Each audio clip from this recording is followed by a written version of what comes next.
All right, good evening, everyone, and welcome.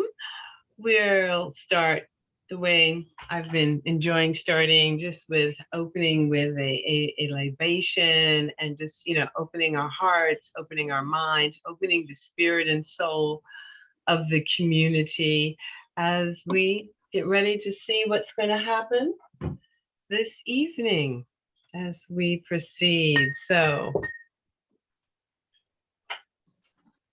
let's see. In the tradition of pouring a libation or making an offering to say that the community is prepared, the community is ready to receive the knowledge, ready for the exchange to happen.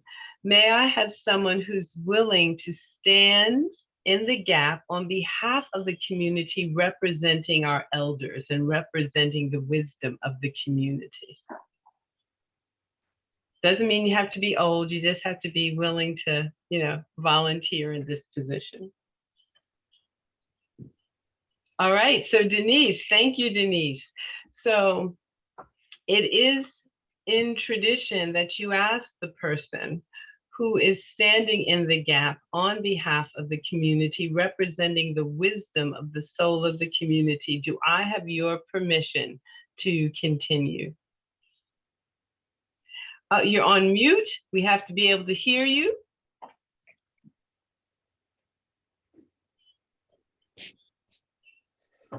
Absolutely. Thank you very much.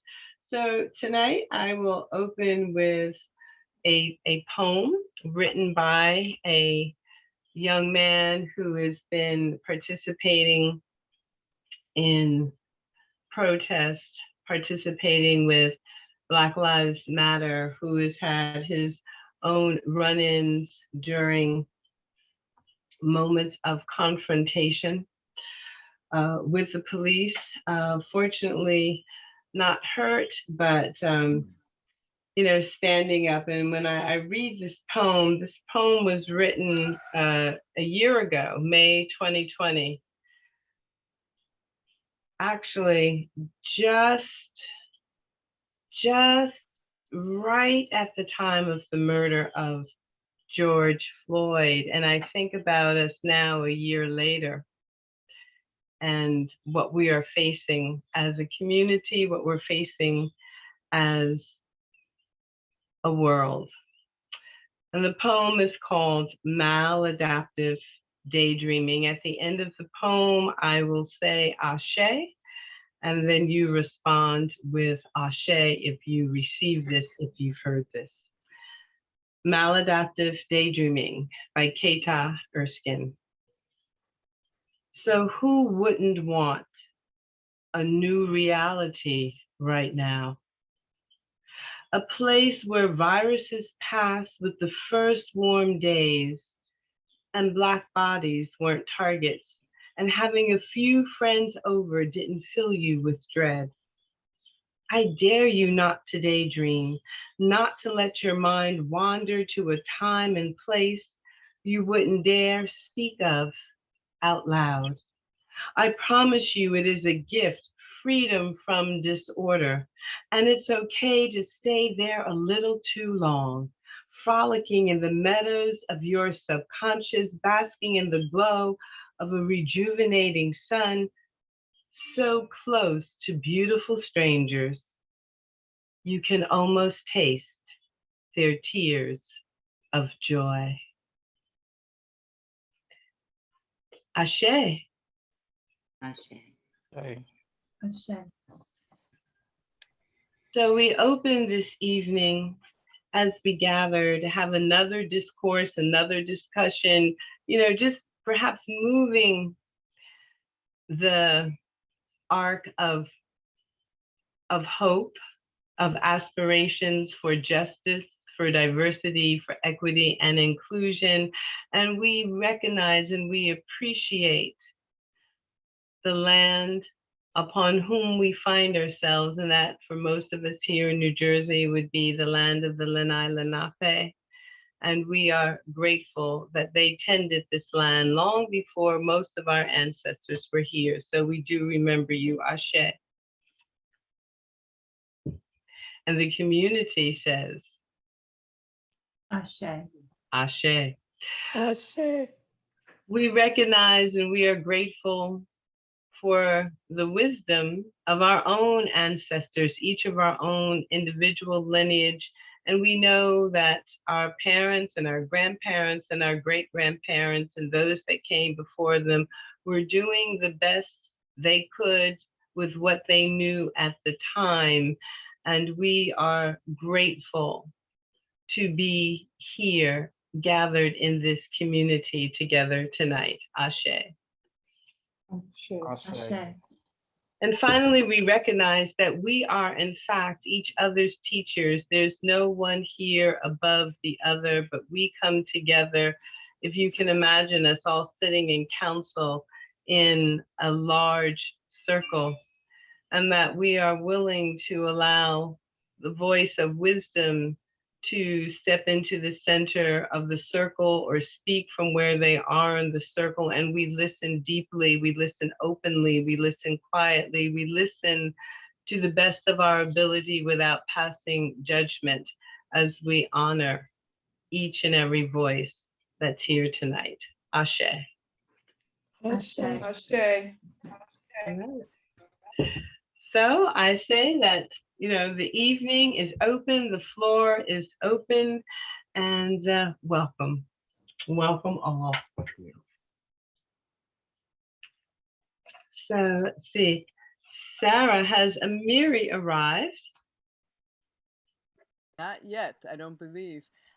There is a representative of the youth group in the room that could share, maybe if you don't mind, Sari, since you mentioned the youth are mobilized after reading Stamped, maybe we could precede our conversation with Amiri with some reporting on the youth and the youth's exploration of, and I'm so sorry because I would need you to summarize, Sari, the book that you read, but I know that it has led to motivation on the part of the youth to address the content of the curriculum in religious education at the UU.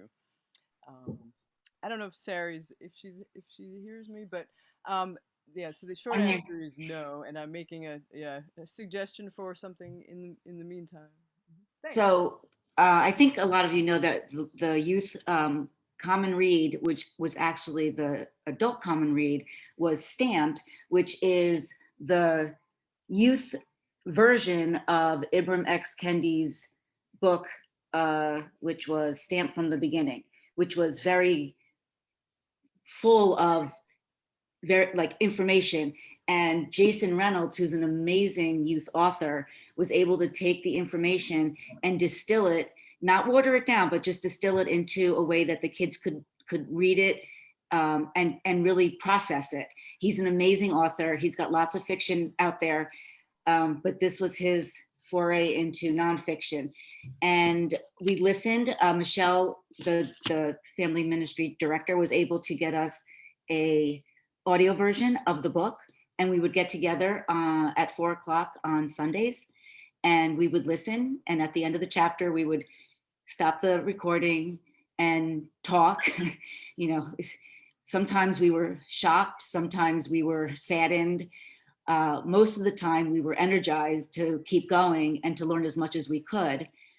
I think that we just really want to learn to be allies and learn how we can now take this and use it as an outreach to the bigger world, the bigger community, not just UUCMC, but actually getting this stuff into the schools. Layla, who's not here right now, but she was a big part of that. And Bryson, he was actually a co-leader with me. They both have taken a lot of advanced history classes in their high school, and they both had a lot of holes in their education about what was really, they would call it whitewash. We were calling it whitewash. There's just so much that we were never told, ever. And it's from way back, even now, it's still not, it's a very unbalanced telling of history in general. And we just want to figure out what we can do to add our voices to address that situation. What can we do to help kids going forward get a more balanced understanding of just the history of slavery, the history of the United States, the history of our founders. We talked a lot about that. Like, people are not perfect. So to hold these people up, these men up as perfect, you know, Thomas Jefferson, perfect. Abraham Lincoln, perfect. No, not perfect. But that's okay. It's just, we need to tell them the truth and they need to hear the truth. So, I mean, I don't want to put Dante on the spot, but Dante was in for some of that. Denise was participating. Karen was participating. If you guys have anything, I don't know if anyone else is here. I can't really tell. I don't think Bryson is here at this point. But if you guys have anything you want to add to that, please do. Uh-oh, Dante ran away. He's back. Karen and Denise, you guys had a lot of really insightful stuff to talk about. And you both are very educated about this. So either one of you want to share anything? I thought the last discussion we had about the young people commenting on their lack of civics education, Mm-hmm. and they realized they needed that as a basis to make any change. Right. And so that was a big topic for us last time. Yeah. We're interested in doing this, but you know, we need the tools too. Yeah, definitely. Yeah.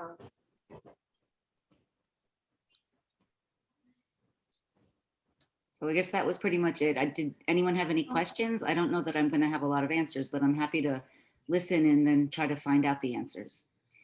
I'll just add that, oh, Denise, I'm sorry, did you want to say something? No. Oh, even though I wasn't able to be involved in the youth book club, but I did do the adult common read. And I just know from past experience through the League of Women Voters, trying to get stuff into the curriculum, it's very hard. I mean, they weren't even willing to let us tell them how to register to vote last year, which would have been like a 1 day, you know, one period in a class day type thing. It's so hard. And I think, and other people I think have mentioned this, maybe some in this group, you really need to get a really good relationship with social studies teachers. Even like I've gone to superintendents, I've gone to principals. They basically say, oh yeah, that's interesting, let's think about it. And then that's, at least in my experience, that's as far as it gets. So the best is if you can find champion social studies, or even like I know in some English teachers who are willing to run with this and who, you know, are passionate about it, and we can work with them. And I'm not saying we shouldn't try the principals and superintendents and that route, but I know that it's been an uphill struggle with other things where I'm trying to get ideas and wonderful programs into the curriculum, and they just look at me like, well, okay, we'll think about that, and then I never hear back. Yeah. And that's why I think Dr. Penn once before mentioned, I mean, one, like the low hanging fruit, I guess, would be to just give the books to the libraries, right? That's at least one way to get it in the hands of some of the kids. Right. And then that would be like the easy peasy start. And then from there, it's the harder work of cultivating the relationships with social studies teachers. So there's also social Dr. Penn? studies supervisors. So there's like the intermediary between the superintendent, the assistant superintendent, and then there's like the supervisor that's in charge of just that curricular area. That might be, you know, something, I think teachers are the best idea, but I do think Ladies, I'd like to add a comment. This is Teresa Jones. Amistad law is mandatory in the state of New Jersey. It's not a maybe if. Every school district in New Jersey is mandated to include the omitted African-American, Native American history, period. There is a curriculum that has already been drafted. This law has been since the early 2000s. Mm-hmm. And the Amistad Commission is part of the New Jersey Department of Education. You can reach out to them. The curriculum was online. I'm not sure if it is because I'm not in the Department of Education. However, other communities that don't necessarily look like you all have already been implementing this. Unfortunately, New Jersey is biased and segregated. And that's one of the main issues. But if your superintendent, your principals don't get it, they need a wake-up call because you're already mandated to do this education.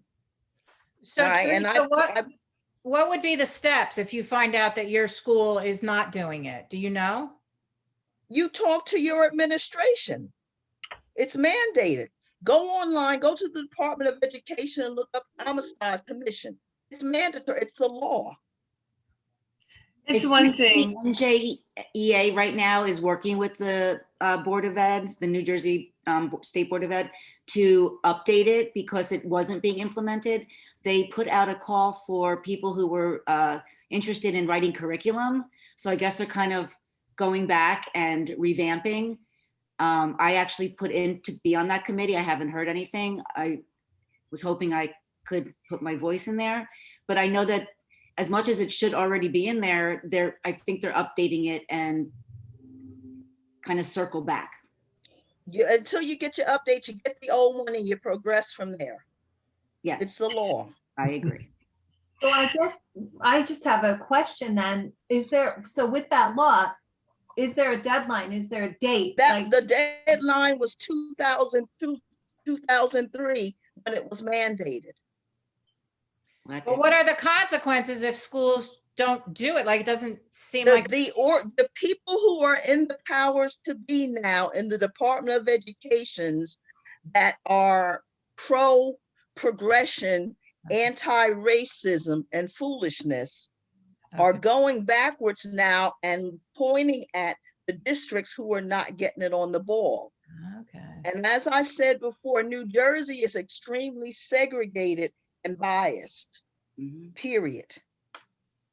So folks need to begin to look at their superintendent and administrations in their prospective districts. Now, Because does the other law- districts that look like me, and I'm a Black Native woman, they're already doing this. They don't have an issue with trying to include where they can. Does the law require that they follow the curriculum that's posted, or can they make up their own? Like, I'm There are wondering if schools are areas just that saying, oh yeah, need we're to doing be- that. There are areas that need to be addressed and need to be looked at. You can go to the Department of Education and get your information at what it needs to be included. Thank you Well, for that. Teresa. value what's tested. That's the problem. This districts value what's tested, or at least the No, the administration of problem the is people districts. don't want to include the omitted history. This is American history. That's the problem. You know, it's one of these issues. New Jersey still acts like it's 1950. It's true. It's one of these things that, you know, this has been around for a long time. So you have Yes. to question something that has been agreed upon around a long and allowed to languish. So, you know, if people who are interested, no one here tonight would need to reinvent the wheel, but I would start reporting and find out who I have to report to and go up the chain, take it all the way to the Supreme Court if necessary, to demand that what is supposed to happen for all of our children happen for all of our children. So it's not like, okay, we've got to go out and get this curriculum and we don't have enough information about Native American, Indigenous history, or, you know, African American history. You know, we have the information, but we do lack the political will to do what has been mandated and what has been agreed upon by law. So I would Yes. say take that kind of action. If you're involved with the school, or if you have a child in the school, you teach in the school, and this isn't happening, you do have the power to make a difference and to demand that this occur, and then to, you know, report, you know, up the chain as high as needs to be reported for there to be a timely response. which is an immediate response, because this is not something that we have to think about. It's already on the books. Yep. What I'm afraid of is schools say, oh, no, we teach African American history. No, in no, no, February." don't be afraid of it. It is what it is.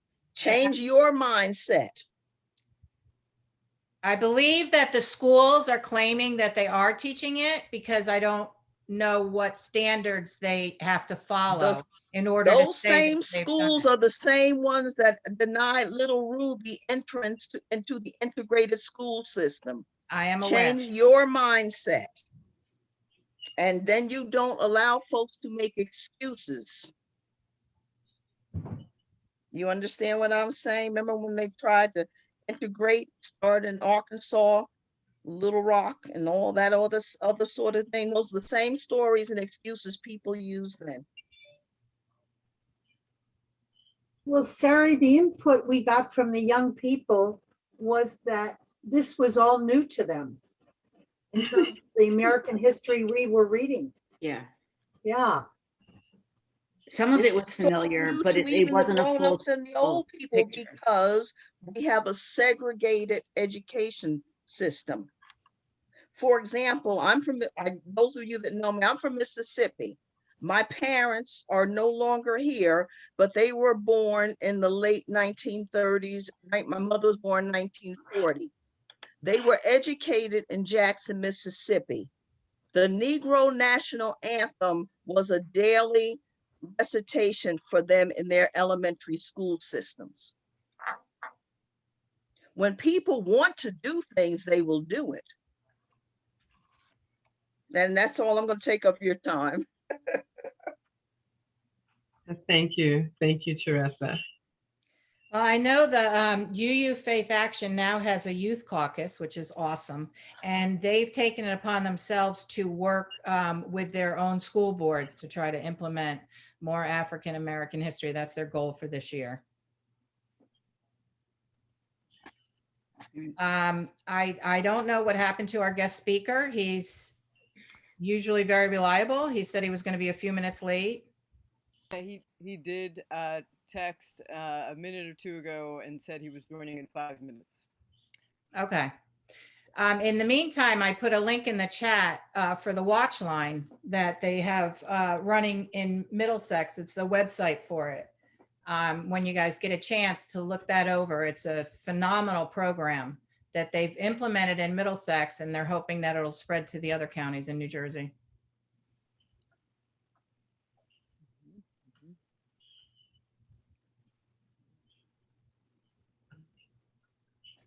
And I see that Dante put a message in the chat that he was able to talk to his teacher about including some more of this, which is awesome, Dante. Good on you. Yeah. Mhm. It takes a lot of courage. Yeah.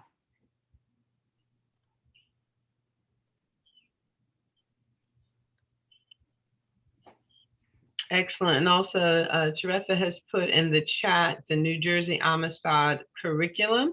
So if people want to, put their eye on that. So again, it would be also in an action step that we all can take. We could write to the directly to the Amistad, curriculum to, and say, what do you need? What kind of support do you need? I'm interested. Everybody can do a little something to bring about positive change. And, one thing that I think is so important is that we move away from the zero-sum mentality that has been pervasive. And that's a mentality that says, if I do better, you will do less well. If I get something, it's taking something away from you. And, that mentality has been harmful to all of us in the community, as opposed to Heather McGhee writes about it in her book, her wonderful book, The Sum of Us, the solidarity dividend, understanding that if the tides rise, all the boats will float. and and some of this throwing the baby out with the bathwater mentality. So again, some people have the attitude, well, why should I care about Black history? Why should I, contribute to the Amistad project or even know what it is? Well, again, the benefit is that we all have an opportunity to deepen our knowledge and our awareness about American history. We have the opportunity in learning about our history not to repeat the parts of our history that we would be far better off if we didn't repeat it. So it's really about, developing the mentality that we're looking at it through a particular lens, because this is the time to look at it through this lens, and we all benefit.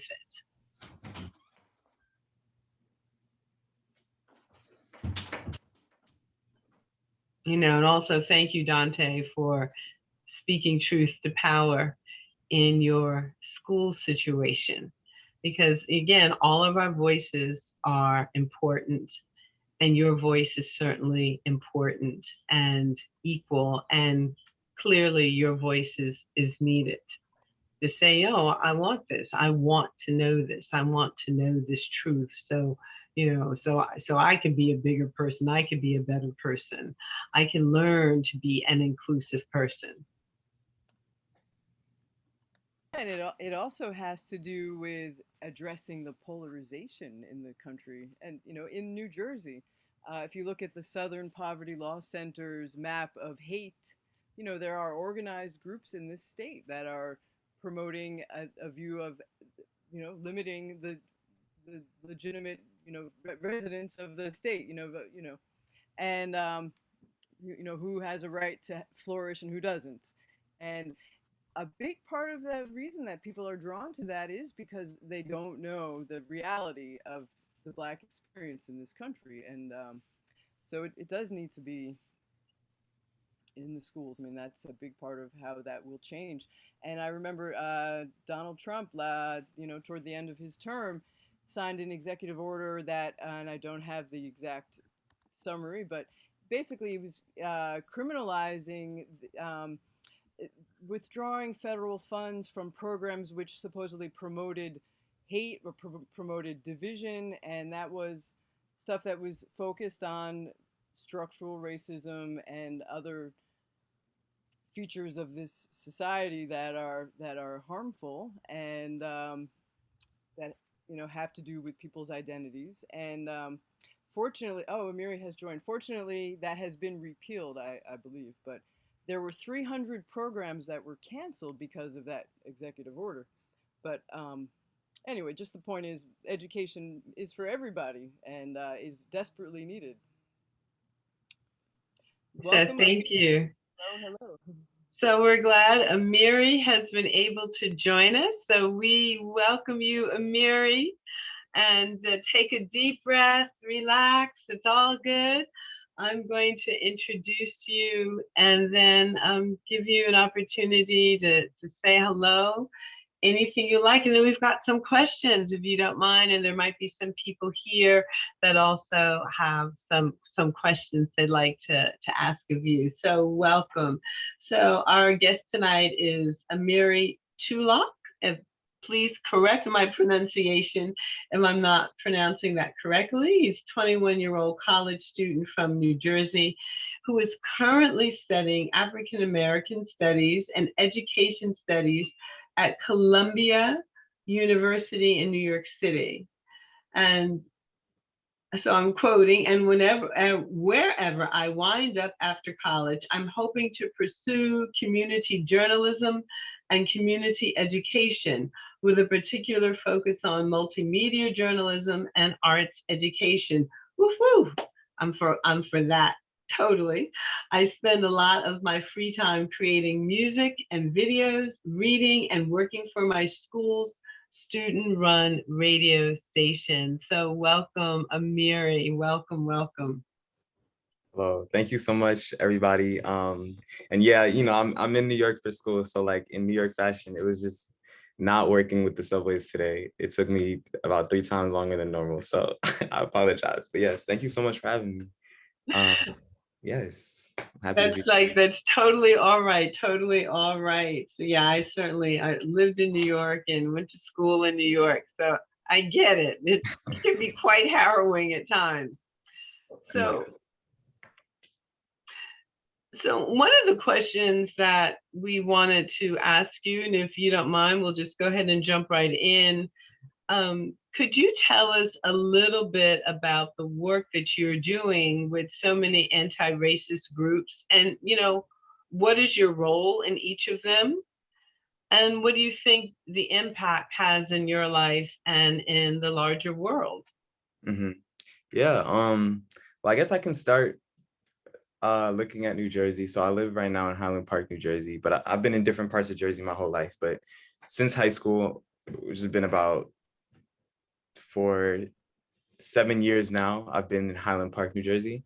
And I guess my mom is someone who's always been involved in community organizing and just community building. So I feel like from her footsteps, I always gravitated to just being interested in things that can involve me in the community, right? Like not only just knowing neighbors, but advocating for and with neighbors.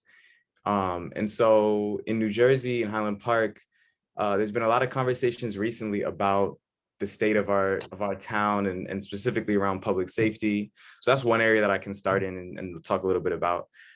So over the course of the summer, we began to develop just small conversations and educational settings around talking about our budget as a town. This is one of the areas that is most intriguing, right? Like the budget is a place where you reflect the values of the town and the money that is spent. And so that was one of the areas that we decided to focus on. We decided to look at the budget and how we can rethink public safety in our town in Highland Park, particularly given that the police budget is still about 4 times the size of our community services budget, or the money that's spent on the rec center and the teen center and the different commissions that we have in the Arts Commission, the History Commission. So we saw this disparity and we wanted to figure out if there was ways that public safety could be addressed without having this disparity. That's one of the things that I'm honestly most interested in currently, just because it's a history to it. People have always been trying to push against budgets in particular, but the way that money is spent and the way that money is prioritized. So that's something I'm really interested in. And then, I've always been involved in schools as well in Highland Park in New Jersey.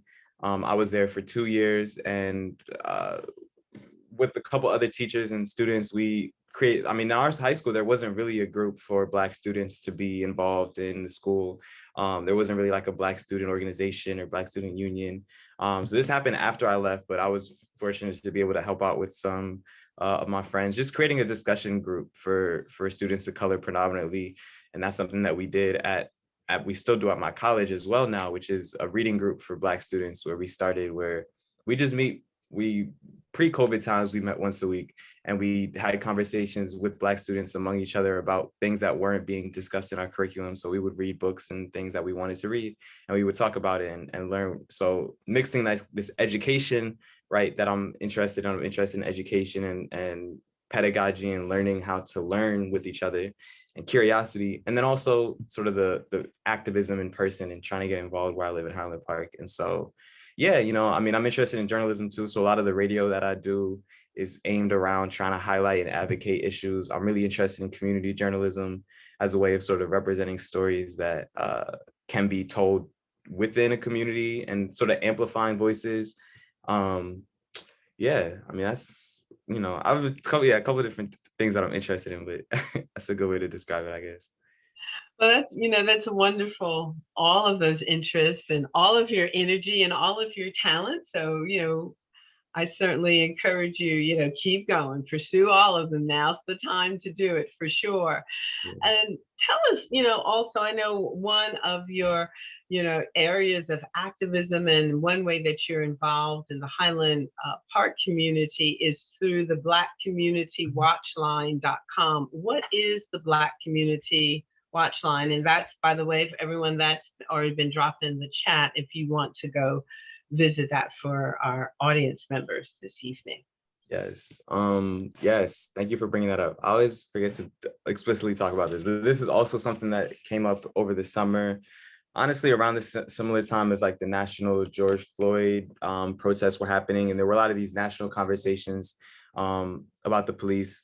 And so one of the things that like I've always thought about in relationships like the Black Panther Party's idea from back in the day that, you know, community can't rely on the police to document infractions that the police make. One of the things that the Black Community Watch Line was started to sort of address was how do we create, as Black citizens, Black residents in the Middlesex County area in New Jersey, but specifically in Highland Park and New Brunswick, how do we create a resource for Black people and all people really to call in if they see things happening in their neighborhood that is anti-Black. So if you see somebody, an incident across the street and you're an ally and you want to call on the phone, you can do that. If you're somebody who's having an incident with the police officer in the moment and you want to collect and document what just happened, you can call the hotline. It's a 24/7 resource. Let me get like the actual specifics. A 24/7 hotline called the Black Community Watch Line, a phone number with volunteer responders and dispatchers who are answering.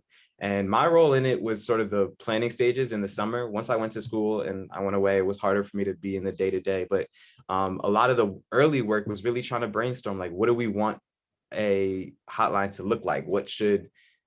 How should we present it to people? Is this something where they just call for racism? Is it something where they can call if they see something happening? Should we just allow people to call just to talk and just to have a resource? And that's really what the point of the Black Community Watch Line is. It's a way for community members, neighbors, mothers, families to be able to document our community and figure out what safety looks like for us. And so if something unsafe is happening to you, here is a resource that you can call in addition, perhaps, or entirely independently of the police, right? And just having this other outlet, this other resource is important because for a lot of people who don't feel like it makes any sense to go to the police to report something that happens, especially if it's the police causing the infraction, right? It's a conflict of interest that needs to be resolved through community support. And that's what the Black Community Watch Line does. So there's a lot of policy work advocacy that's been going on, specifically around like police transparency in New Jersey. Haven't been as closely following it, but I know over the last few weeks, there was a huge success with getting a lot of the police transparency opened up in New Jersey and being able to look at like cases of misconduct. And so that's one of the policy ideas of the Black Community Watch Line, but also just in general, advocacy, right? Here's a number that you can call 24/7. It just allows people to experience their time, you know, as Black people, but as non-Black people as well. You can just see the world and know that there's a resource available if need be. And it's a small step in a big ecosystem that we're trying to create. But given where we are in our country, this is a really important thing to me, at least. That's so beautiful. Thank you for sharing that. You used the word ally. An ally could call if they see something that they think is out of a line. How do you define that word ally, and who's an ally? Yeah, it's a really good question. It's something that like actually I've been thinking a lot about, especially now. There's at Columbia grad students that are striking. I mean, they've been striking for several years now, but they're striking for a contract right now. So, you know, as an undergrad student, how do I show up for graduate workers or my TAs and teachers in the class? And, you know, the word ally is also a fraught word, I guess. Like I've heard people say we need to be accomplices. We need accomplices. We don't just need allies. And accomplice as in we need somebody who's willing to be neck and neck.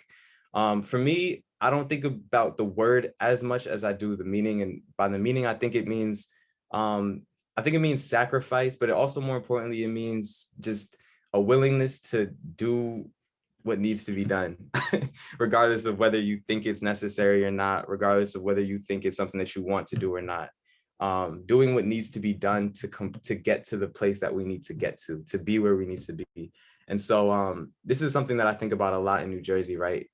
Where there's so many people in our communities that do not have the same experiences as we do. And so as an ally, as somebody who wants to be a contributor to the world where we want to be, one of the things that I just try to think about a lot is just like, what can I do?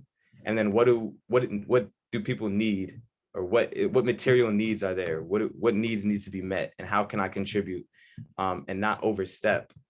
But how can I contribute and not dominate, but how can I just add and contribute? And what is being asked and how can I fulfill that with no questions asked, you know? So one of the things that I think about a lot is in college, right? Like we have at our school, we have a bunch of food at the dining halls that doesn't get eaten. At the end of the day, like a lot of times it'll be packaged food because it's to go now because of COVID. The food just sits, and if you have a bunch of swipes and you're just, it's a lot of waste, food waste at our school. And so like, finding out that down the street in Harlem, there's a community fridge that needs food to be donated, right? And so I don't think it's a huge deal, but like to be able to get some students together and say, hey, like every night, let's put our food in the common room, and one or two of us will go walk down to the fridge and put it in, so that way we're contributing, we're not wasting the food. And there's an organization that does this food community fridge thing, so like let's contribute, and finding ways to meet materially the needs that other people are working around, right? And so I am not a food right organizer or an activist. I live in the world and I try to do what I can do, but there are people who do that. And so how can I contribute to what they're doing without saying that, no, I'm going to be the food right activist, I'm going to take it upon me, right? Like trying to find where people are working. And so to me, when I think about allyship, long story short, I feel like it's seeing where the needs are, seeing who is doing what and how to contribute.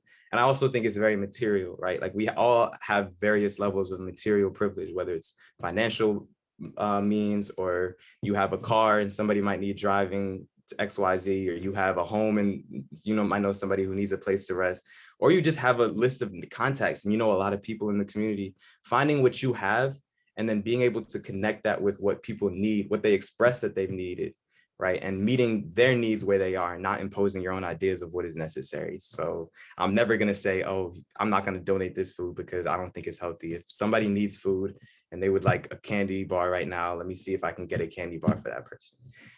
And so trying to work within needs and see where I have, material benefit at that time. Like, yeah. Oh, beautiful. Thank you so much for sharing that. And also, in your statements, I heard, understanding where you are and where privilege intersects with your life, and, being able to stand where you are and help, right from where you are. And so, however, we're living in a complex time with a lot of complicated things going on, and you've decided to step into this role of being an activist, to step into looking around and doing what needs to be done, where and how you feel you best fit in to do it. So when you think about your life, and to some people here in the community of this meeting tonight, they might think, it's obvious, why are you doing this? And why are you taking these stands? Why are you doing it? Why, you just go on with your life, so why are you putting yourself out there in this way?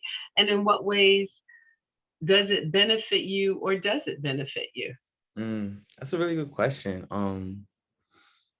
It's a really good question, because sometimes I think about like, yeah, I mean, it's so many, I was thinking about this. I'm in New York City, so you just see a lot of people and you're thinking like people live their lives in so many different ways. So who am I to tell another person what they should or should not be doing, or what they're obligated to do? But I do think for me, it came to two things really. One thing I feel like was definitely my family. Like I mentioned, my mom was always, from my youngest memories of my mom, I just remember my mom doing things wherever we lived to contribute to what was going on. And so when we first lived in Newark, there was a need for we needed to beautify the neighborhood and just plant trees and start a garden on the street. So those are some of the only things I remember from being that young in Newark, and seeing, my mom and my dad having meetings with other family members and neighbors.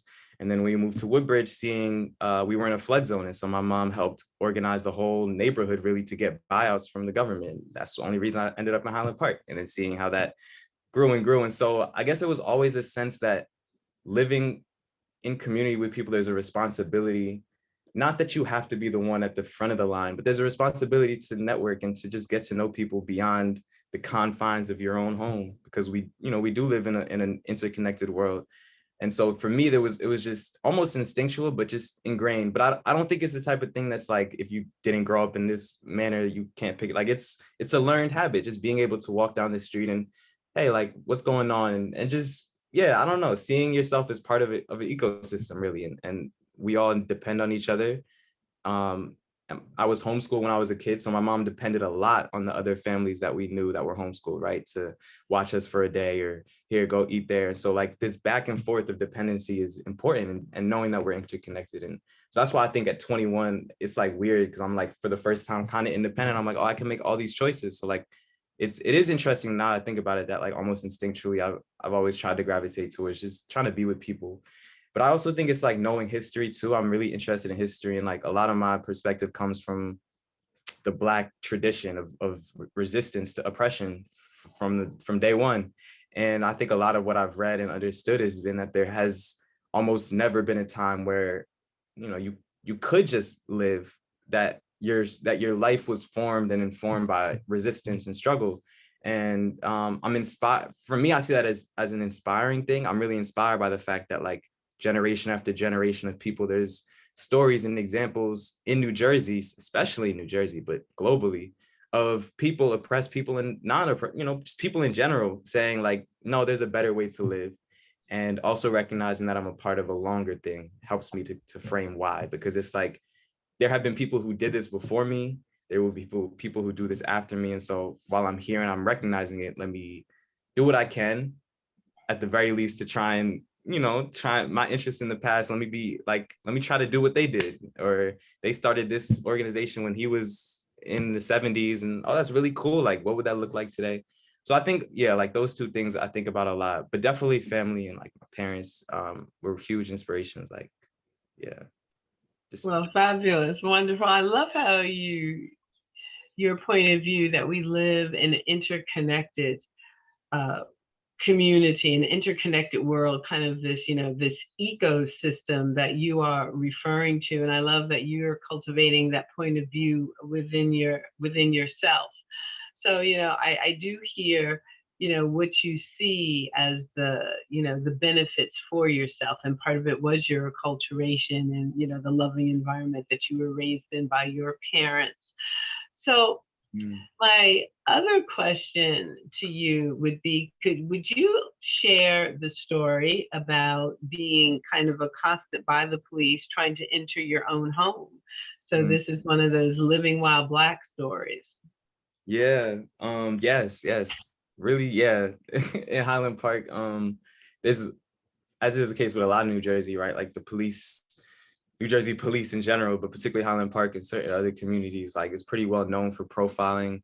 And so, but it's 2020 or this happened when I was maybe 2019, 2018.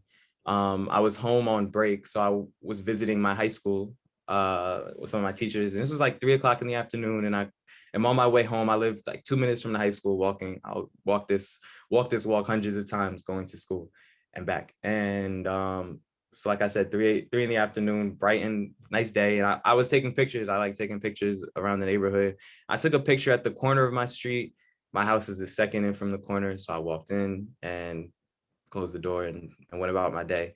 And then maybe like 30 seconds later, I looked out the front window. I noticed like 2 or 3 cop cars.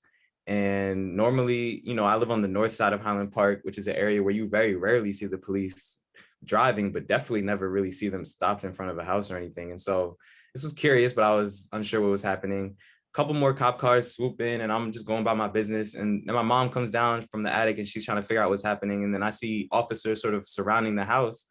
And it's like a lot of cars, like 4 or 5 police cars, and the number of officers. And so by this point, they're at the front door and we're trying to figure out what's going on.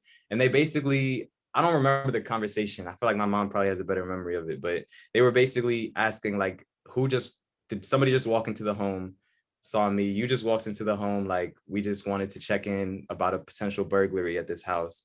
And I didn't really put the pieces together. My mom did a lot faster, but then, she was like, no, this is his home. And the police realized their mistake. They sort of like understood that this was my house, this is my mother, like I was returning to home. And so that was that. And then after the fact, we learned from like our next door neighbor that like she saw, as this was happening, an officer like with the gun who was several steps back from the door. We saw apparently after the fact, they said that I was running into my house, which is why they were suspicious. But there was no reason for me to run. I didn't run into my home, but the fact that they like reported it was really like alarming. That was one of the more alarming pieces to me, as if that would justify all of the presence that they brought. And to be honest, after that, you know, it triggered a whole like situation in our town. So there was a huge hearing after the fact, and the mayor didn't really acknowledge that it was racial profiling, but you know, they accused me of like burglarizing my own home. And it is a situation of living while Black, and it is a situation that like I feel like was definitely connected to a lot of the other stories I've heard of my friends, right, from high school who would have like the police trailing them after practice, walking down the street, or racial profiling in general in Highland Park's history. It's a very segregated town. And so like to be a Black person in this particular area of the town was also something that like contributed to it. So I guess that from that moment, it sort of showed me the space that my body takes, but also showed me how like certain stories will be really polarizing, right? Like this particular incident with my situation was extremely polarizing because it was visceral. It was a number of cops in an extremely awkward situation for them. So it was easy to point the finger at the police, but it's a lot harder for a lot of people, I think, to pay attention to some of the more routine elements and the regular everyday stops that Black people face when they try to drive through Highland Park, or the tickets that happen, or like I said, the other high school kids who are being followed home multiple streets down. And so it, for me, put into context a lot of these things, and you know, productive things that happened. We did have conversations around the town, but also we saw a lot of people saying, well, you know, this is a one-off incident. And it just was important for me to like recognize that like this is something that is a continuation. So it was really eye-opening because I had just turned 18 at that time. So it was definitely the spring of 2018. And it was just really, you know, just showed me, like you mentioned, sort of the context that I live in and my body in a different type of way. But it could have went very different, right? With me and my like two brothers home by ourselves if my mom wasn't there. And the assumptions of criminalization that would have been implanted immediately and was already implanted based on their presence, you know, so it's a very weird experience, yes. So let me ask you this. So your brothers, your family, you had just moved into the neighborhood, what, the week before? So quite possibly the community wasn't aware that there was a Black family living on the block? Well, this is the thing. So that was 2018. I moved into Highland Park 2014. So I was there for a while. And my mom probably was on the community, like on the board of ed by that point. But like like it's interesting because yeah, like you would assume, right? Like this is not a random situation, but it also just made me think, yeah, like what is going on in the minds of some of these people around me, the police as well. I haven't seen the police stop in front of our house ever since. So I know that they're aware now, but yes, like beforehand, what was their idea about who belonged in this part of the town? And to this day, who still belongs in this part of the town? Because I'm okay now. They know me. I'm on their radar, I guess. I haven't seen them, but like that doesn't mean you don't see a lot of people walking through, just strolling by, right? So it's still this question of otherizing, and the individual situation, to me, is a reflection of a larger problem that any young Black kid in Highland Park would face. It just happens that it was me in this situation, but it's just as prevalent, and it's, yeah, so many dynamics at play that, yeah. Yeah, many dynamics. And that's certainly something I've shared with this and other groups that, I can't tell you the number of times that my father was pulled over by the policemen living in this neighborhood where, my parents, had lived for decades at that time, but there's something in that otherizing, that's something in that criminalization that I believe is a part of systemic racism and implicit bias that would cause a man who's lived in a neighborhood to be pulled over by people who were essentially neighbors that, once they put on that police officer's uniform and then something, in the reptilian brain that says Black man driving nice car, pull him over and ask him for his ID again and again and again and again. And that was something, I witnessed as a child growing up in this town of Red Bank, New Jersey. And I happen to know Highland Park well because that's where I studied and did my yoga teacher training, and did find the town very, very segregated, and would often walking down the street and get that questioning look, do you belong here? And or kind of like, what is your business here? So I would just like to, open it up. I'm looking at the time, and so here we have Amiri. He's 21 years old, just sharing with us his breadth of knowledge and his lived experience. And so this might be an opportunity for anyone to make a comment or ask a question. So I'd I like to open make the a floor. comment, Dr. Carol, Yes. Teresa Jones. Mary, I'm just so excited about you and listening to you. I could do cartwheels, but I'm afraid I'd snap my back. I'm proud. I don't know you. I'm proud of you. I think I saw your mommy in a previous presentation with this group. I want to tell you, you have a resource not far from you, the National Action Network. That was founded by Reverend Al Sharpton, is a wonderful resource that help guide you. They will adopt you and teach you pieces of policy development, legal resources, community development for your aspirations. They do the food drives. They function in that part of Harlem and across the country, similar to the Black Panthers did with the finding of Head Start and the food services and other sorts of things. So that's a resource most people don't realize. They're at 145th Street. Yeah. The Saturday morning rallies, you just pop on up there, they will adopt you. They have grandma types and others there. But like I said, it's a wonderful resource, and take advantage of it, because you're in that area with Columbia, and you're one of my rivals. I'm an NYU grad girl. I'm sorry, but it is what it is. And so I just wanted to make you sure that you reach out to them and take advantage of that. Thank you so much. That's so kind. I appreciate it. And it's so funny that you mentioned that, because like just 2 weeks ago, I happened to get off the train at 145th and I saw the headquarters, and I was like, okay, because I've heard about NAN, but I hadn't visited. So I definitely will. Yeah, they have legal resources and other things to help community, and there are chapters all over. There's several chapters in New Jersey. Okay. Okay, just so you're aware. So jump on that, and I'm so proud because now you're a new baby in the village, nephew, grown-up man. And I have one almost your age and size. I have a baby man a little bit older than you. So I'm just like happy. Thank you. Thank you so much. Wow. Thank you. Spoken like a true auntie in the community, for sure.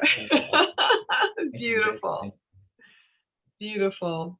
And wisdom and love. So thank you. Yes. So I'll ask one more question, and then is that okay, Sarah? Are we good for that on time? Sarah and Amy, can I ask one more? Of course, my goodness, please continue. I have a couple of comments, questions, but I would leave it to the audience to jump in ahead of me. But yeah, please continue, Dr. Carol. So as a leader in anti-racist work, are there some social movement challenges you have encountered? And how do you think we can keep the momentum from last year's racial awakening going? Because we are coming up on that 1-year anniversary of George Floyd. I have noticed that there's been some waning in terms of momentum and, that journey of ally to accomplice to, link in arms. What are you noticing? Yeah, that's a really good point too. And it's funny because, well, I mean, it's not funny, but I mean, it's really interesting growing up in this time period because, and I think this is the case for every generation, probably has their sort of landmarks. But I mean, our landmarks were, like I said, 2014 is when I started high school, and that was, I remember Trayvon Martin was, I think, a couple years before, but that was my adolescence, and Mike Brown might have been 2014, and then Freddie Gray and Sandra, like these sort of, and so it's interesting because as I've gotten older, I sort of have more awareness about them. When I was younger, it was just kind of swept up in it. But now I'm like, okay, I vividly see the timeline, right? Like the incident happens and the outrage and the questioning and then the engagement and then the sort of tension and then back to normal. I think it is really interesting. And I also wonder, at every stage, the notch is pushed a little bit further, which is good, right? I think surviving 2020 for many people may have been a really drastic point of like realization that it's unfortunate though for me that it takes, right, person after person, not even just story, but like actual family after family. And these are families that are still traumatized, right? From Tamir Rice's his mother is still trying to advocate for her son. And so these stories are building on each other. And so it's tough, like, you know, to have this sort of lifelong commitment that I'm envision myself being involved for life.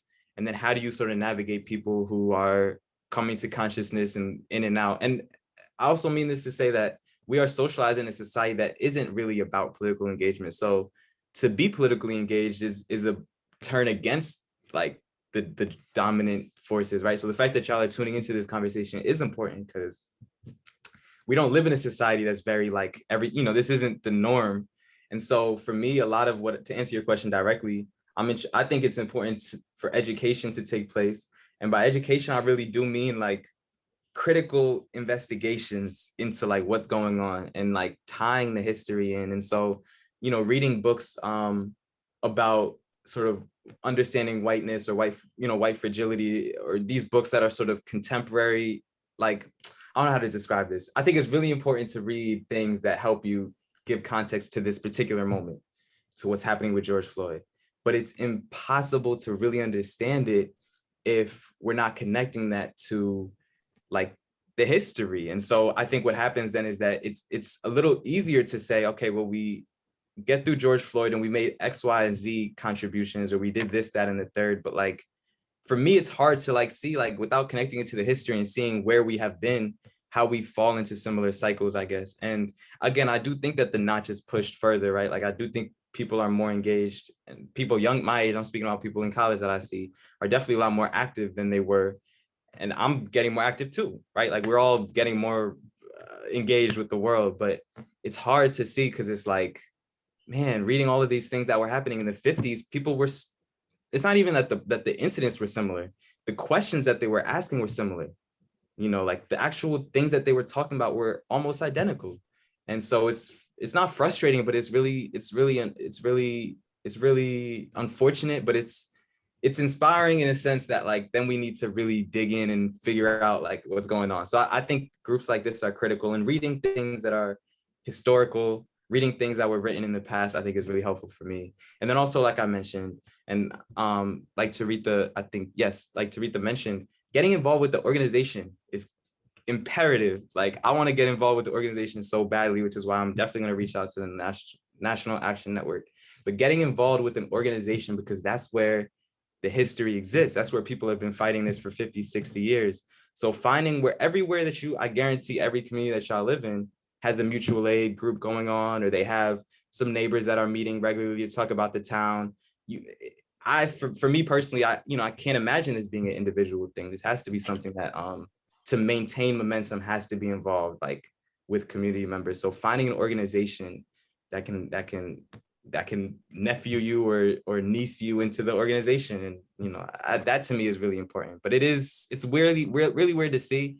And as I'm getting older, I see it a little different. But I mean, people who are older than me too, like, I can't imagine what it must look like to see this again and again. Yeah.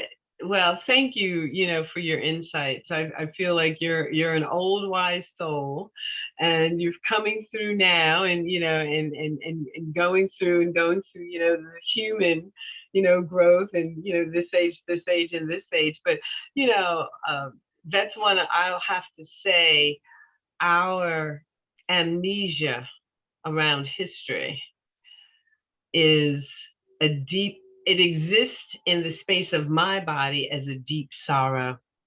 So perhaps everyone who is here, gathered here tonight, when you call the name of Trayvon Martin, you might remember the name, but I'm wondering how many people could drop it in the chat. How old would Trayvon Martin had been had he survived? How old would he have been?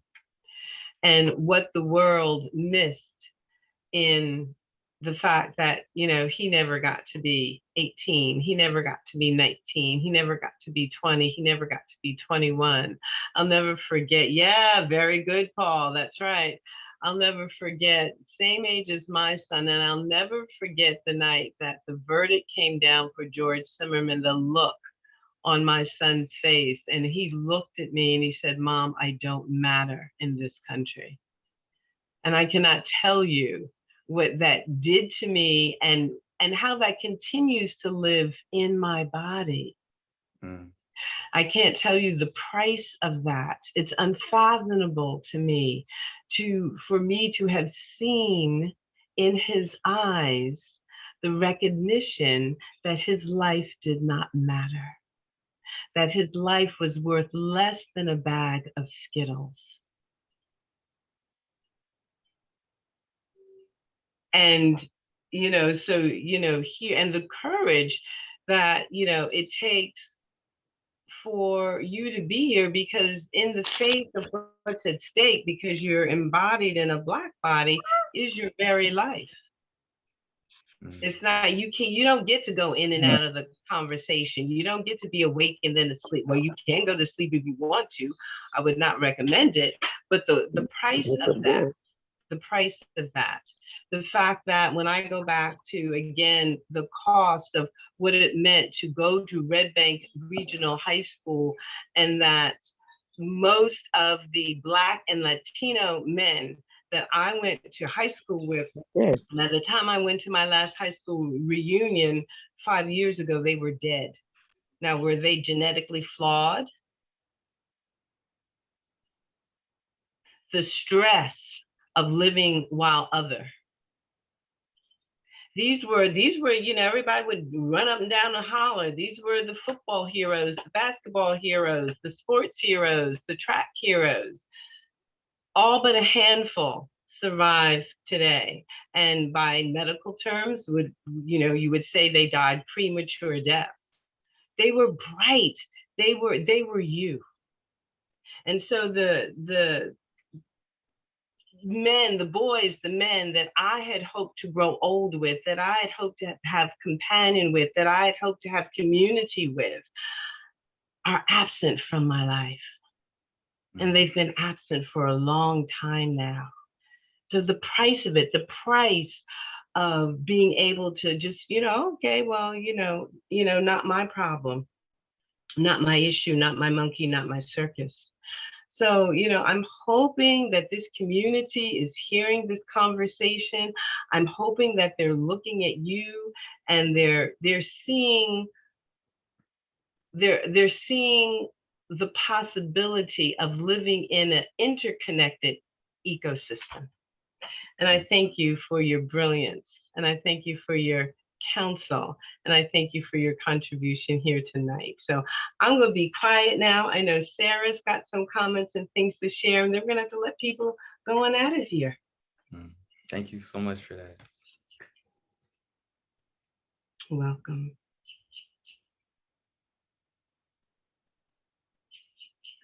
A very heavy realization, Dr. Penn, and people grow up in this country and there's an illusion.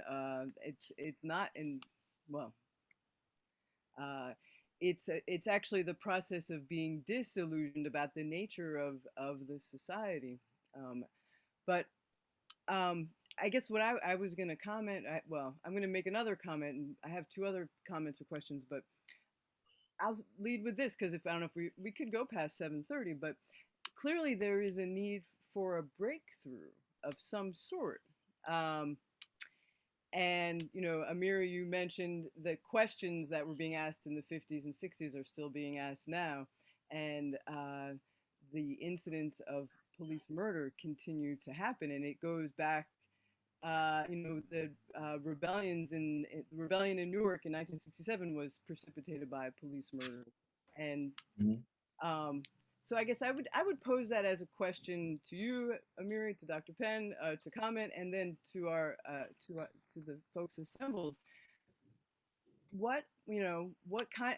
Do you agree? And what kind of a breakthrough? And how could there how can we individually contribute to a breakthrough? And by a breakthrough, I guess I mean, um, well, the emergence of people not being willing to tolerate uh, the, you know, well, in their lives, the things they witness. So as Amiri described, being an ally. So a sort of a heightening of allyship. Mhm. This is just that's my thought. Yeah.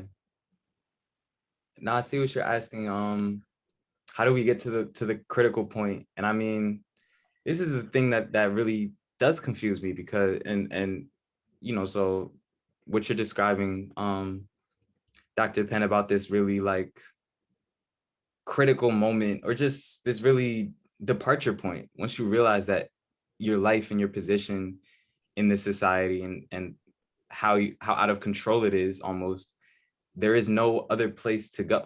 I guess there are only two places to go, like falling into uh falling into the work or falling out of it, I guess. And by by the work I just mean the work of just living, trying to stay alive and make life meaningful, or unfortunately recognizing like the state of things. And the breakthrough moment, that's a great question. I don't know. I think the breakthrough moment has to come when I thought the breakthrough moment was that when enough people see it, or when enough people hear about it, or when enough people like see its effects, there will be a consensus drawn and this is the direction we need to move. But I think a breakthrough has to happen. I think a breakthrough has to happen at some point. I don't know. I mean, this is such a big, this is a big question. And these are things that like, yeah, like I don't even consider myself, an organizer in that sense. These are the questions that organizers are asking. Like, what do we do to get the people to see the condition? And how do we get enough people to really activate? And activate is in committed to the long-term thing, not just the get out to vote and the elect this person and the donate to this food pantry is the thing, but the activation that I think is necessary for that breakthrough, because the breakthrough won't just be the one moment. It'll be sort of this shifting of priorities, like shifting of like goals, shifting of like how we see the world and how we see each other. And to get there, what will it require? I mean, one would assume it would require a global pandemic, but I assume not. And one would assume it would require, the murder of young boys and girls. And you would assume, right? I mean, well, I grew up, I remember the Connecticut shooting, right? The school shooting that happened. And we thought that was a departure point. And so I don't know. I mean, this is one of those questions where I like going to history, because it's like, well, if it got to that point back then, what will it take to nowadays? And I also think, so long story short, I'm rambling almost, but I do think one thing that is interesting is seeing the breakthrough as something that, like I mentioned, is sort of what Angela Davis describes as freedom is a constant struggle. That to me would be the breakthrough. And we see that freedom is not something that like can happen just through one day or one night, but is the struggle constantly, but also that the struggle needs to be determined by the people who are struggling, right? Like, so the most vulnerable in our population, they know, and we know, if you exist in those identities, you know what you need, you know what the needs are, you know where they're not being met. And so basic survival, right? But also for gender non-conforming people, like there's a certain standard that is necessary. And so like we need to reach the place the most vulnerable are at and work from there. And that to me needs to be the breakthrough. Like that's where I'm interested in trying to be positive and being an ally, being an accomplice, working alongside the people who are most vulnerable, because my action can alleviate my condition. Perhaps I can put myself in a better position, but that for it to be a constant struggle, right? Like that means constantly looking at like where our cracks and crevices are in our society and like uniting with those people. That's a conscious decision. It's often a material decision. It's sacrificial. And I'm thinking about that in my own life. I'm 21. What does it mean to be involved with people, and what choices do I need to make about myself? And I mean, I guess it's hard to answer because it is such a huge question. I mean, it's a great question. It's a question that we have to ask. I will say that I read a book by political prisoner George Jackson. He was close with Angela Davis, and he wrote about how in order for us to get to this breakthrough point, we need the fascism. People can't act until you see the Donald Trumps. And to get there means what? How many people died to get to that stage? Why can't action just happen? And I don't know. I mean, these are some of the questions I'm trying to work through myself. You know, what does it take? And what does it take for me? When do I say enough is enough in my own life? And that distance is my complicity. And how do I try to cross through that before it takes like a huge grief incident for me to act, right? Like, how can I shorten that gap of complicity now? And so I don't know, these are my initial reactions to your question, but I mean, I think we all will have our own like interpretations, but it's huge. I mean, that's the crux of it all. Curious in hearing other people though. I mean, I'm just one, I don't know.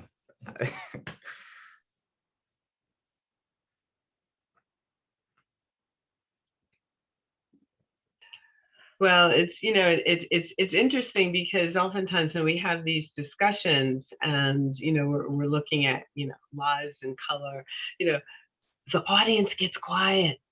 It's like, get quiet. And, and I would like to, hear more voices because it should not fall on the shoulders of the most vulnerable or the person of color, or, it's not a display. This is not the petting zoo. So what are your thoughts? What's being provoked in you for, what is the breaking point for you? Or, or does this just kind of go on endlessly? This is it. This is just going to be forever. This is how, human consciousness has devolved, and it's going to keep devolving. And it's just always going to be, hard. And it's always going to be the shocking. And it's always going to be the Donald Trumps and the George Floyds and the Connecticut shooting and the Trayvon Martins and the young Black men that die prematurely. And the world misses their gift and their glory and their laughter and their joy. Dr. Penn, I'd like to add a comment to add some framework so folks might be instigated to speak. I just put in the chat, social media has highlighted what we as Black people have been living for 400 years.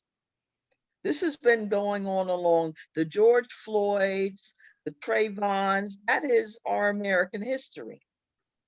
When the Constitution was written and framed, it's wonderful, the amendments, all of those freedoms, except it didn't include the people of color. We were considered non-human and only 3/5. Now, in order to even take an action, those of you that don't look like me or Mary or Dr. Penn, you have to reconsider where you stand. And are you willing to give up, to disrupt, to shake up your own life experience, because all of you have been living in benefit of the disparity. That's the reality. And many people are not comfortable dealing with that reality and not comfortable addressing it.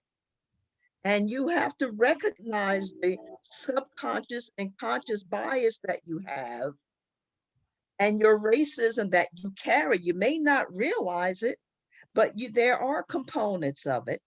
And you also have to realize how you can function as an ally and how you can function or misfunction or dysfunction as an ally. So take it from there. Mm-hmm. I often I wonder, like you were saying, what's the breaking point? What made George Floyd's, bring everybody out into the street and not Tamir Rice? Like, it's like, this isn't a new thing. It seemed like everybody thought this was a new thing that happened. This was the most horrific thing that happened. And I can't figure that one out. I don't know why people aren't enraged Haven't been enraged for a very long time. George Floyd was on a video. Everybody could see it. Tamir Rice was not. There have been many, though, that have been on video. I mean, Well, Parker you- was on video. But also it was the pandemic. Everybody was home. Everybody was focused on the TV and we actually saw it. We lived it, we saw it. So it wasn't something that popped up on the news later on, you know, in the evening or the next day. So therefore it had everyone's attention. I feel that's how the impact a lot of people because of the pandemic and we were home. I will say too, the one thing that interests me is like, the interesting thing with some of these national stories is that like, you know, these are everyday stories. And so there are always people who are outside, right? Like, you know, you talk about the National Action Network, or you just see, you know, being in the city, you always see something happening, or, you know, so I guess what I'm saying is, the Tamir Rice incident, there were people outside, there were people, I don't think this is what you were insinuating, but there were people engaged, and people get engaged throughout. And so the question that's interesting, because it's more so like, not just like, are people outside, but like what brings you outside and what brings you back in? And what would it take for you to remain outside? And we use this metaphor of inside and outside, or just aware and not. And I think it's simplifying the thing, because like you mentioned, the pandemic was critical. The fact that all these young kids especially were home and everybody was out during the day. And also seeing like the president that was in office at this time exasperated, right? So it was a convergence of things.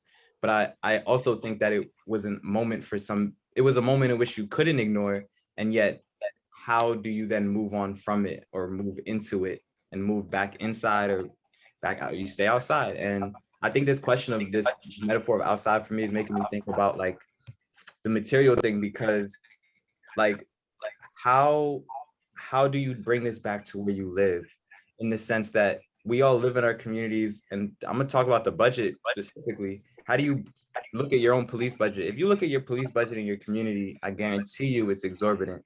And so, you know, it's hard to talk about, but I would encourage y'all to at least be able to talk about it amongst the people on your street. Like, did you know that the budget was like this? Like, have you read this before? I hadn't read the budget before. And so, you know, it's no like holier than thou. Like, the budget is some information that is often kept on a website. And unless you're really plugged into the city council meetings, you probably miss when it's approved, which is almost, to me, it seems kind of intentional, right? But it's not a very transparent process. And yet that's one of the most explicit ways to translate what's happening nationally to what's going on literally on your street. And the other thing that I would say is that money is important. Money is one of the things that is one of the most drastic elements. And so class has to be analyzed as well, right? Like, what material access do we have? What money do I have to contribute to the bailout funds of the protesters in New York City, right? People were getting locked up, still probably dealing with infractions and fines. Like, if I have money here in New Jersey and I can't get out there, or XYZ, I have an extra XYZ in my bank account. Here's money that I can contribute. So thinking about like other ways of meeting, again, needs during these national things will help to, I think, make it not seem like it's just popping in and out. But like, if you want to be consistent, there are ways to get consistently involved. But I agree, it is interesting to see like how things change in the moment. Yeah, so I think what you're saying is very, very true. Watch the budget, and then it is not a very transparent process. Follow the money, and then you do begin to see. So that is a place where we can all, interact and say, hey, well, wait a minute, what about this over here? A part of our fiduciary responsibility of being a citizen in our community.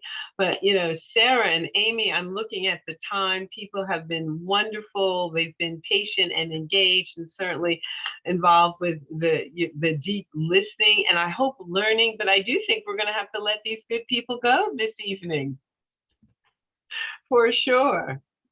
Yes, I'd like to see what Middletown's spending. Yes, Linda, absolutely. Dr. Penn, Mari, thank you so much for being with us tonight. You are an inspiration. Your mother should be so proud of you. hold on, I'm Amy. so glad you could join us, and good luck to everything. I hope you come back and visit us. Thank you. I will definitely. I have to. Thank you so much. I appreciate Thank it. you so Oh, much. hold on, everybody. Wait. We have most of the people are here still. Does Dr. Penn, do you have a hard stop right now? Do you need to go? I don't want, sorry to put you on the spot. But we No, I don't have a hard stop, but I'm just, again, just being aware and, Sure. conscious of the preciousness of time. we could take a quick poll. We could go 10 more minutes because we don't have as much time as we had planned for. And I'm just thinking maybe I have another question or two or comment. And sorry, Amiri's here and, we're all, can we take I'm here. Yeah, I'm definitely here. how about 10 more minutes? Is that okay? Amy? Yeah, sure. Because I had something I noticed, Amiri, about you when we met the other night. You have an unusual perspective on the world, and in that you are oriented toward building community, and it's that your work in the world is not as an individual. And, you know what I'm talking about. I think and you've already mentioned this in your remarks, and I'm just curious, when you do the work that you've been doing, which is my other question about the processes that you've engaged in, like some of the details, just to sort of give people a sense. Uh, how do you, and other than just speaking through the lens of the community level, how do you sort of inculcate that, and how do you challenge it when people, because we are a very atomized society, we are very singular in our existences, right? And everybody's driving around by themselves, and nobody knows their neighbors in the suburbs, and in the cities, and so I think you hear my question. Sort of like, yeah, like how do you break down sort of these like singular ways, I guess, or solitary? Yeah, I mean, Is it something that you've noticed in your work that people tend to come at things from an individual mindset?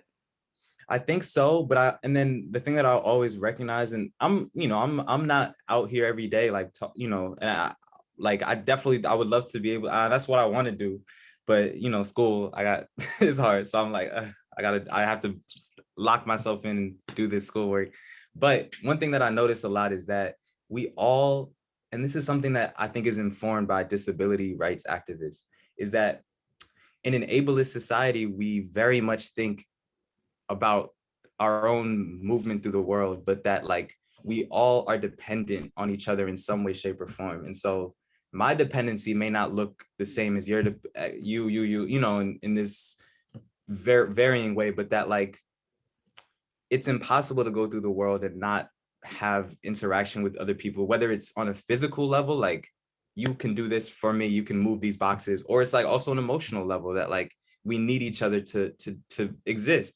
So I guess what's important is that the hard thing to recognize for me is that like I don't always need to be dependent. I'm an able-bodied, straight, cis man who's pretty young and able to do things for myself when I need to. So you do have to, and I'm at an Ivy League university where they cater to all of us, and we have furnishing and we have food and we have everything we need to go by our days. So what does it mean to like turn away from that? Not in sort of just this self-righteous way, but in sort of an active commitment, like, no, like this isn't right. Like the world has there's so many things to do. Like, what can I do? And I think it's important. I often listen to a lot of activists from back in the days, and they're talking about how like we didn't take enough care of each other. Everything was we're for the movement entirely, and we lose track of ourselves. Self-care is important, and that's a way of sort of recognizing that. But also like, how do we do self-care in communal settings? I mean, this might be self-care for some of y'all as well, like community self-care, community care. So I guess just for me, it's always gone down to the fact that like we live in a dependent world because it's necessary, because if you're a mother, you need people around, or if you're a father, you need to, like a parent, you need people around to help, or you're a kid, you can't do everything on your own. You're 21, I can't emotionally move through the world by myself. I need to talk to people. And so relationships are almost a byproduct to me of like living. And I think that's how I approach it. And then, so to bring this to a concrete level, this is where the real action comes in, because you go outside and you say, we have a budget that is inflated. What do you need? What are you dependent on? What resources are you dependent on, right? What resources take away from your ability to provide your own needs? So, you know, thinking about tickets that are offered that the police gets a lot of money on, they encode it in the budget. Like, this is how much money we're gonna get from fines before the year is allocated. So, right, so looking at places where things are happening financially, I think is really important, because it's an opportunity to really bring a wide variety of needs into one issue.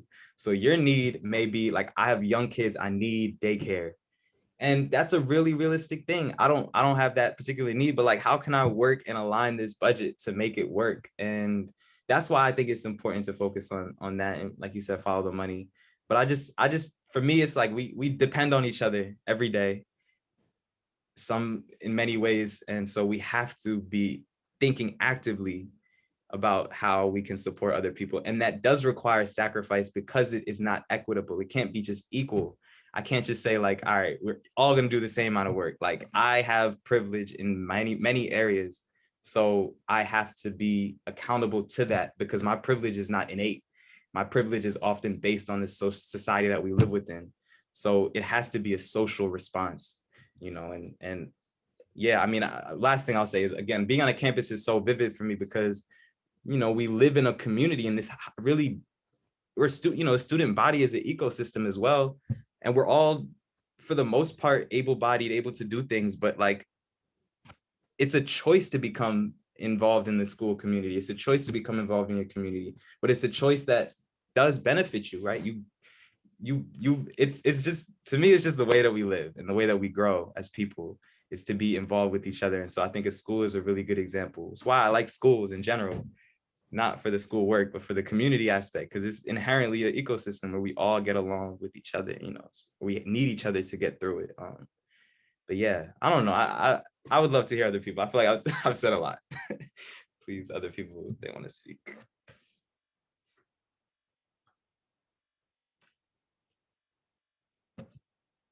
And then I do see in the comments. So yes, one thing I would say is the way we started with the budget was literally a few people just said, let's get on a Zoom and work through the budget and recreate it. So we went on Google Sheets and we just redid the budget in a more clean fashion. And that took, you know, a couple hours, but we're all on Zoom and, hey, check this column, you do that section, I'll do this. And so it's simple. I mean, you could do it in small groups. You could do it again and again with different groups in the community. You could do one with the seniors and get their thoughts. Oh, this is where my money's going. Like, or you can do it with the kids. I would love to, if you all have, you know, young kids, and that's a really cool group activity. I mean, I don't know how you would get kids involved, but I'm sure they'd be involved. Tell them like, this is where the money is going. And what do you want in your town? Like, I think there's ways that the budget is a good way for everybody to be involved, because we all, if you live in the community, it affects you all, you know. So just get a Zoom or get an in-person thing when it's nice out, and set up a blackboard and draw the budget and ask people what they think. Mary, another tip that you may not know, and many on this line, when they talk about defund police, that means taking away some dollars and using resources other than the criminal justice and things such as social work and mental health. Well, there's a little known secret, but there's some communities. One of them is Asbury Park, New Jersey. And there's a department in there called the Bureau of Special Services. I am the former public health nurse. And that particular office is a model for defund the police. It's a grant that's been there for many years, and it's funded by our Division of Mental Health. And there's social work and nurse, and they're a City of Asbury Park grant that provides crisis, case management, and other things along with the police department. And when I was there, I did a lot of case management, a lot of crisis intervention, even training the police. I was with the police and fire department so much people thought I was the police. But I was the one that said, this one goes to crisis, this one goes to social work. This is who I talked to, the social worker from the county services, or this was a health department or medical issue. So that's another thing you can look at. Mhm. Because when people are talking about it, they have these wonderful ideas, but many times you don't have to reinvent the wheel. It's already there. You just get a model for it and run. Yes, the models exist.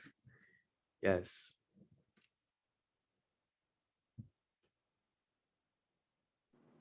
Amiri.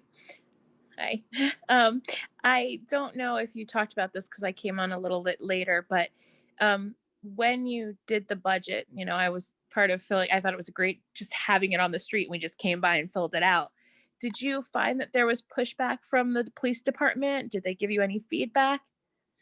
Incredible. I mean, yes, thank you for the question. And also your example, I love using your example because of the speed bumps is one example with the tickets, right? Like, yeah, so I appreciate you because I remember that vividly. I was like, God, that's such a common sense thing. Like, why do we have a speed trap instead of speed bumps as a way to reduce people and not ticket them?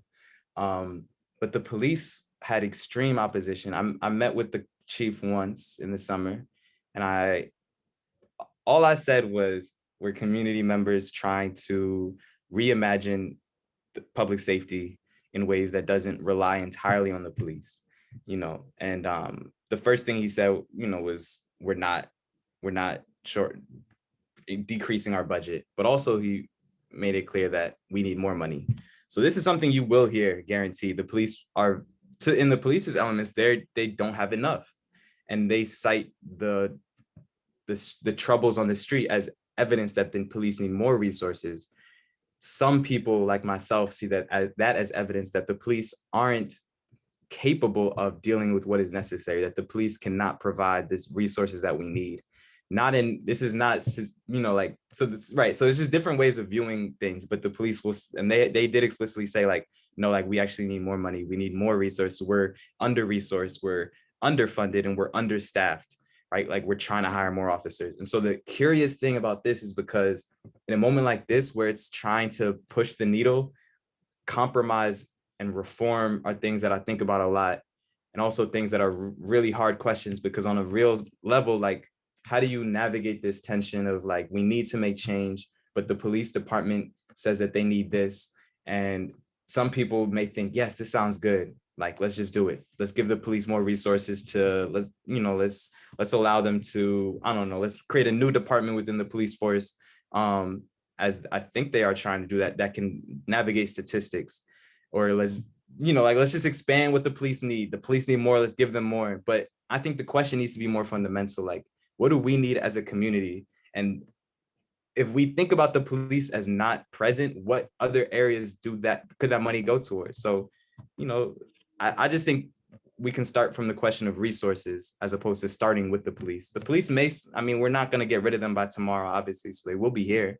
But how can we begin to think about their responsibilities and their obligations as something that can be picked up in other ways, you know?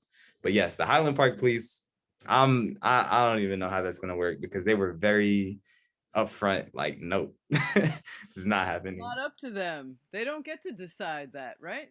That's also true, right? It's also true. Yeah.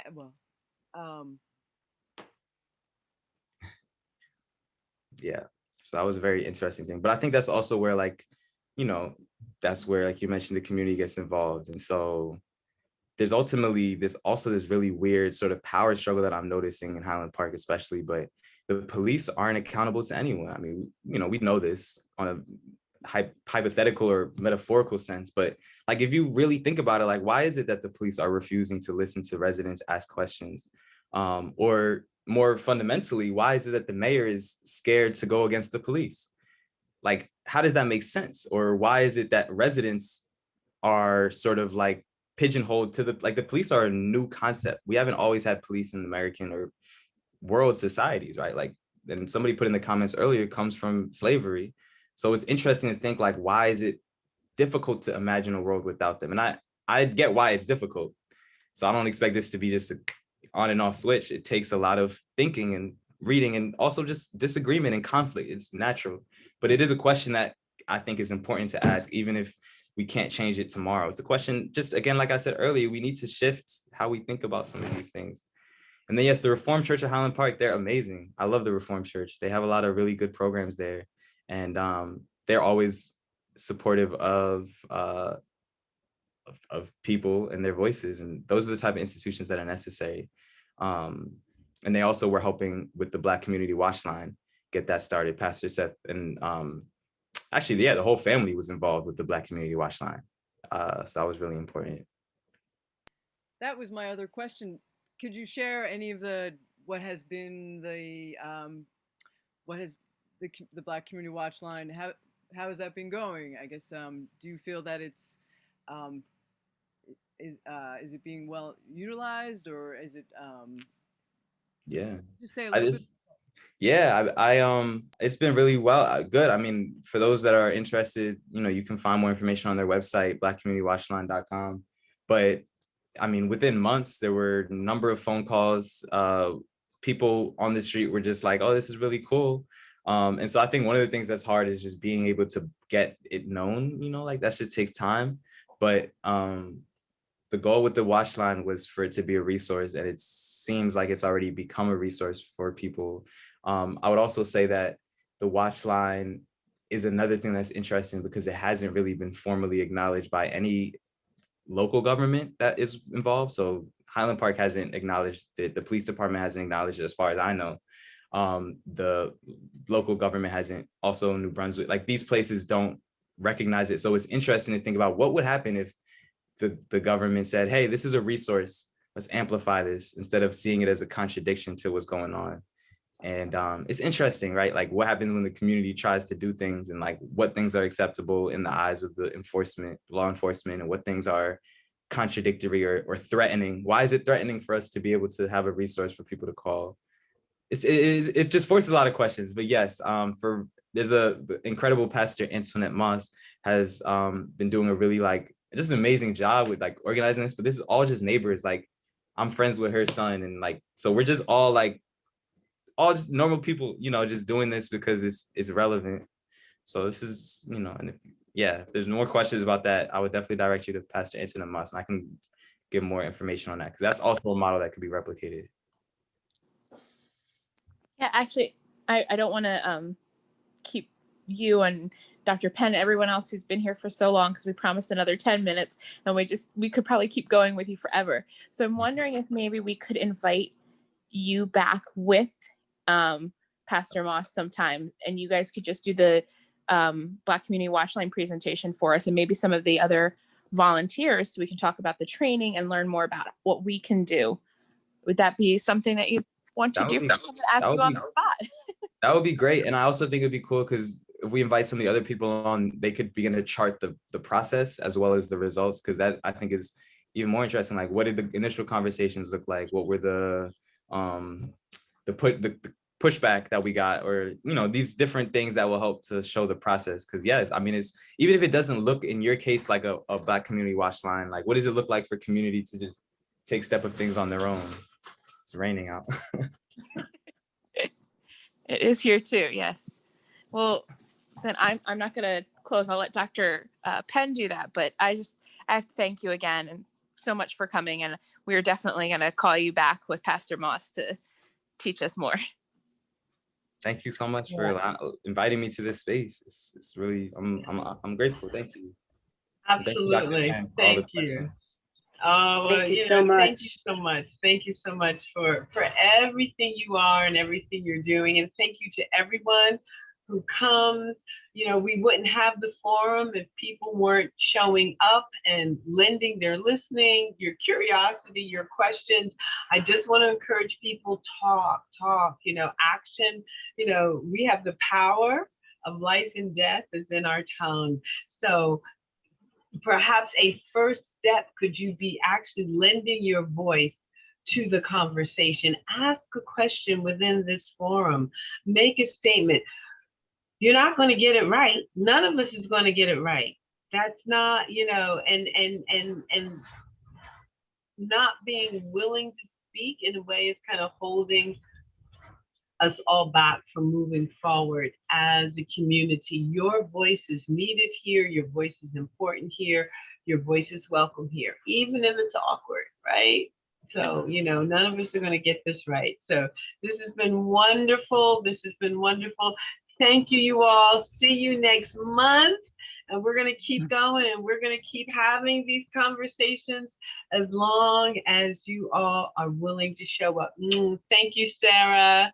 Thank you, thank you, thank you. Yay. Thank you, everyone. Have a great night. Stay safe, stay dry. The clouds are bursting here. That's a good thing.